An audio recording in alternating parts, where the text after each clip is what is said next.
चार मोमबत्तियाँ। रात का समय था। चारों ओर गुप अंधेरा छाया हुआ था। केवल एक ही कमरा प्रकाशित था। वहाँ चार मोमबत्तियाँ जल रही थी। चारों मोमबत्तियाँ एकांत देख आपस में बातें करने लगे। पहली मोमबत्ती बोली, मैं शांति हूँ। जब मैं इस दुनिया को देखती हूँ तो बहुत दुखी होती हूँ। चारों ओर आपाधापी, लूट खसोट और हिंसा का बोलबाला है। ऐसे में यहाँ रहना बहुत मुश्किल है। मैं अब यहाँ और नहीं रह सकती। इतना कहकर मोमबत्ती बुझ गई। दूसरी मोमबत्ती भी अपने मन की बात कहने लगी। मैं विश्वास हूँ। मुझे लगता है कि झूठ, धोखा, फरेब, बेईमानी मेरा वजूद खत्म करते जा रहे हैं। ये जगह अब मेरे लायक नहीं रही। मैं भी जा रही हूँ। इतना कहकर दूसरी मोमबत्ती भी बुझ गई।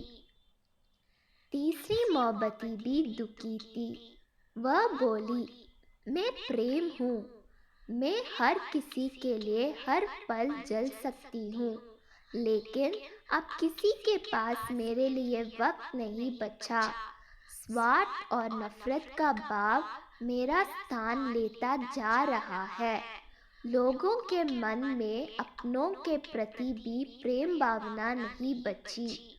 अब ये सहना मेरे बस की बात नहीं।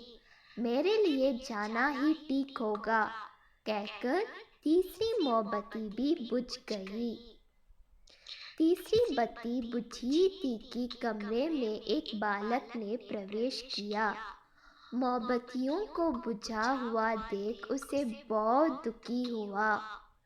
उसकी आंखों से आंसू बहने लगे।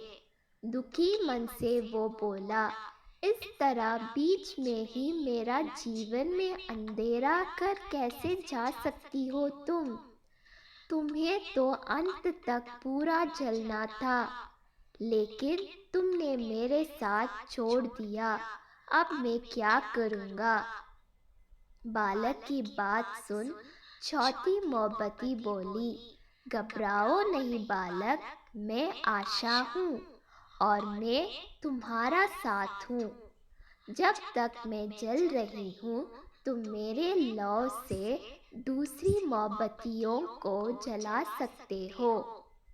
चौथी मोमबत्ती की बात सुनकर बालक का ढाढ़स बन गया।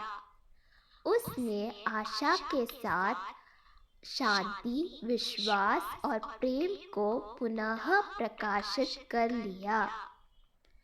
सीख, जीवन में समय एक सा नहीं रहता। कभी उजाला रहता तो कभी अंधेरा। जब जीवन में अंधकार आए, मन अशांत हो जाए, विश्वास डगमगाने लगे और दुनिया पराई लगने लगे, तब आशा का दीपक जला लेना। जब तक आशा का दीपक जलता रहेगा, जीवन में कभी अंधेरा नहीं हो सकता।